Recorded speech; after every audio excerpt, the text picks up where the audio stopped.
Assalamualaikum warahmatullahi wabarakatuh. Selamat datang lagi di channel saya Sukairil Ahzan, di channel yang membahas tentang filsafat, pendidikan, dan kekuasaan. Setelah kemarin kita telah membahas tentang pendidikan, filsafat, pendidikan Pancasila, kali ini kita akan membahas tantangan pengembangan filsafat pendidikan Pancasila. Kita tahu bahwa sangat penting untuk menanamkan nilai-nilai Pancasila kepada anak didik kita, baik saat dia dari kecil sampai dia di perguruan tinggi. Tentunya kita harapkan bahwa anak kita sadar akan tugasnya sebagai warga negara, dan dia menjadi anak yang bertanggung jawab, disiplin, beriman dan bertakwa, peduli terhadap sesama, dan menjunjung tinggi nilai persatuan dan kesatuan sesuai yang ada pada sila Pancasila itu sendiri. Namun pada prakteknya, penerapan filsafat pendidikan Pancasila ini tidak semudah yang kita bayangkan, banyak mengalami tantangan dan hambatan. Pada kali ini kita akan membahas tentang seperti apa sih tantangan dalam pengembangan filsafat pendidikan Pancasila. Lalu bagaimana solusi yang mungkin untuk menghadapi tantangan tersebut? Lalu bagaimana peran pendidik, kita sebagai orang tua, dan masyarakat dalam membantu mengembangkan filsafat pendidikan Pancasila itu sendiri. Adapun tantangan global, tantangan utama yang dihadapi oleh masyarakat kita sekarang dalam mengembangkan filsafat pendidikan Pancasila adalah pertama, yaitu kurangnya pemahaman terhadap nilai-nilai Pancasila. Mengapa ini bisa terjadi? Padahal kita dari kecil mempelajari tentang Pancasila. Hal ini terjadi karena banyak siswa, pendidik, dan masyarakat kurang memahami nilai-nilai pokok Pancasila. Secara mendalam, mereka sangat kurang memahami. Hal ini dapat disebabkan bisa jadi karena cara pengajaran yang cenderung teoritis tanpa aplikasi praktis dalam kehidupan sehari-hari. Hanya bersifat sebagai teori saja. Dihafalkan oleh siswa dan besoknya sudah dilupakan, sehingga pemahaman tentang nilai-nilai Pancasila itu tidak melekat dalam jati diri mereka. Tantangan kedua adalah pengaruh globalisasi dan degradasi nilai budaya lokal. Ini terjadi karena banyaknya masuknya nilai-nilai asing melalui media-media yang setiap hari diakses oleh anak kita, di mana hal-hal tersebut sangat bertentangan dengan nilai-nilai atau pesan-pesan nilai luhur yang terkandung dalam Pancasila. Anak muda atau siswa kita cenderung lebih senang terpapar dengan budaya asing dibandingkan dengan nilai-nilai lokal. Tantangan yang ketiga adalah kesenjangan akses pendidikan dan kualitas pengajaran. Tidak semua daerah di Indonesia ini memiliki akses yang sama terhadap pendidikan berkualitas, termasuk pendidikan Pancasila. Hal ini menciptakan kesenjangan pemahaman dan implementasi nilai-nilai Pancasila terhadap anak didik.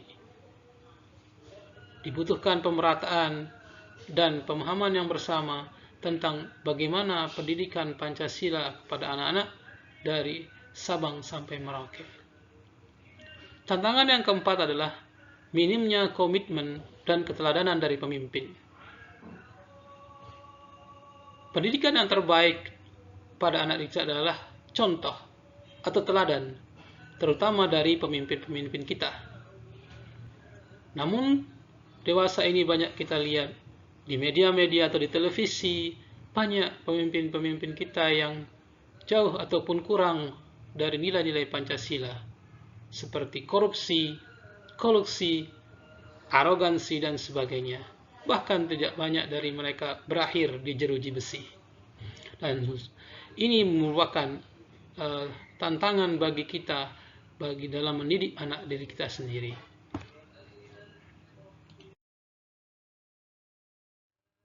Bagaimana solusi dari menghadapi tantangan tersebut? Tentunya yang paling penting adalah kita tidak hanya mengajarkan anak kita secara teori atau hafalan saja, tapi butuh kegiatan yang bersifat langsung atau otentik kepada anak, yang dilakukan dan dirasakan langsung oleh anak-anak kita, sehingga nilai-nilai moral Pancasila itu tertanam dalam diri mereka, bukan sekedar hafal kemudian lupa. Adapun kegiatan-kegiatan yang bisa kita tawarkan untuk menanamkan nilai-nilai Pancasila kepada anak adalah, pertama, mengadakan kegiatan simulasi musyawarah atau mufakat. Kegiatan ini bisa dilakukan di dalam kelas, di mana siswa berperan sebagai anggota masyarakat atau anggota parlemen misalkan, yang membahas suatu masalah bersama. Misalkan secara sederhana, bagaimana melakukan pemilihan ketua dan anggotanya, bagaimana cara menghargai pendapat orang lain, dan bagaimana mengambil keputusan secara dalam musyawarah, dan sebagainya. Kegiatan ini bisa membantu siswa memahami dan mempraktekkan nilai demokrasi dan keadilan secara langsung.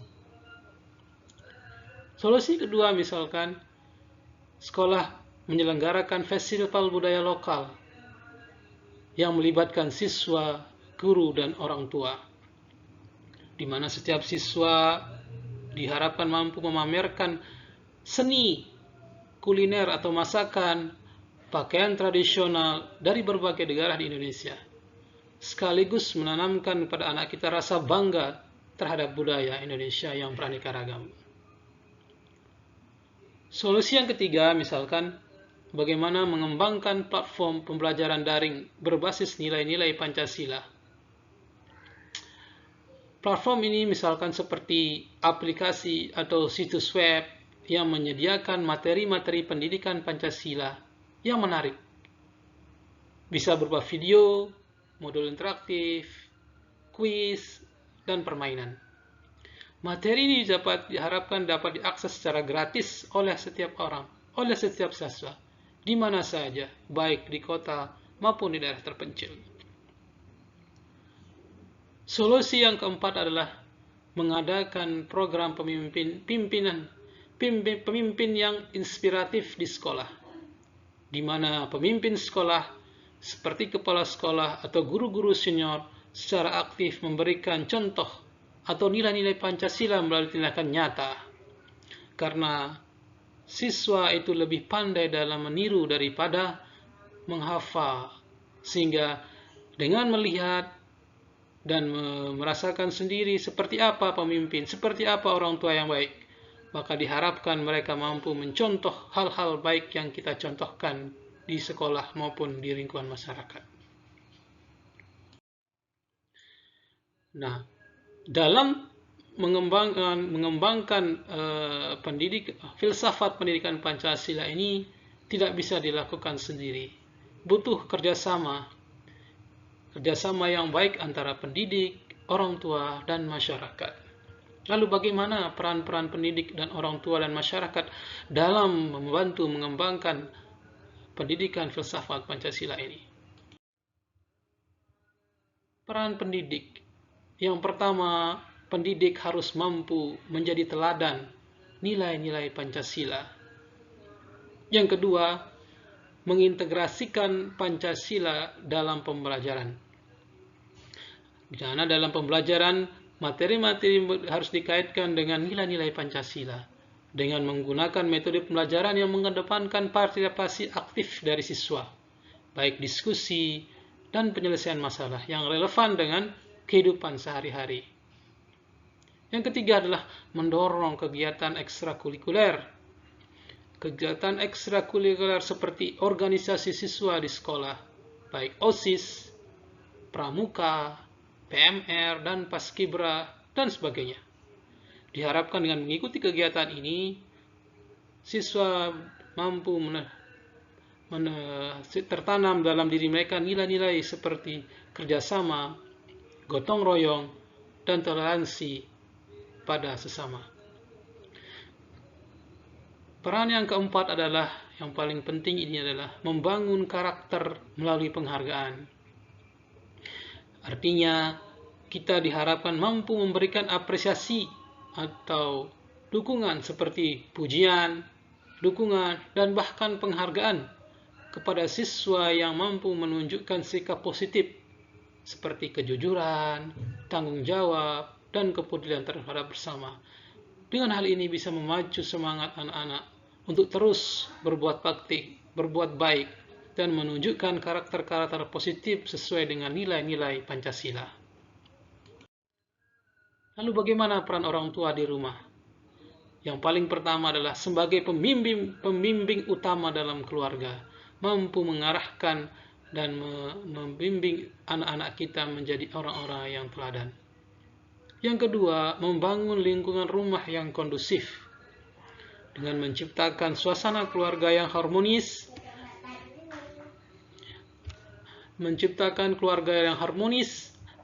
penuh kasih sayang, dan saling menghormati sebagai refleksi dari nilai-nilai Pancasila. Hal yang ketiga adalah mengawasi dan mengarahkan dalam penggunaan teknologi. Orang tua diharapkan mampu memantau dan membimbing anak ketika menggunakan gadget, baik handphone maupun laptop dan sebagainya. Tidak hanya dari segi waktu, jaga isinya. Jangan kita membiarkan anak-anak seharian full menggunakan gadget dengan mengakses hal-hal yang tidak baik. Kita juga harus memantau penggunaannya secara positif, sehingga anak-anak kita tidak selalu terpapar oleh teknologi yang menyesatkan mereka nantinya. Yang keempat adalah melibatkan anak dalam aktivitas sosial, seperti mengajak anak berpartisipasi dalam kegiatan sosial seperti membantu tetangga, kerja bakti, atau mendonasikan barang-barang yang mereka miliki kepada orang-orang yang membutuhkan.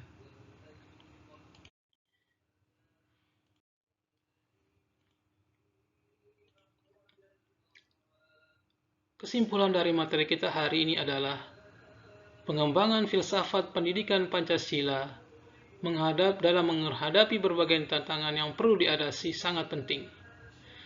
Dengan menghadapinya secara strategis, pendidikan Pancasila dapat tetap relevan sebagai pilar pembentukan karakter bangsa yang kokoh di era modern. Kedua, dengan kontribusi yang sinergis dari pendidik, orang tua, dan masyarakat, nilai-nilai Pancasila dapat lebih terrealisasi dalam kehidupan individu dan menciptakan lingkungan yang harmonis dan produktif. Sekian yang dapat saya sampaikan untuk materi hari ini. Semoga bermanfaat. Sampai jumpa lagi dalam konten-konten filsafat pendidikan dan kekerasan berikutnya. Assalamualaikum warahmatullahi wabarakatuh.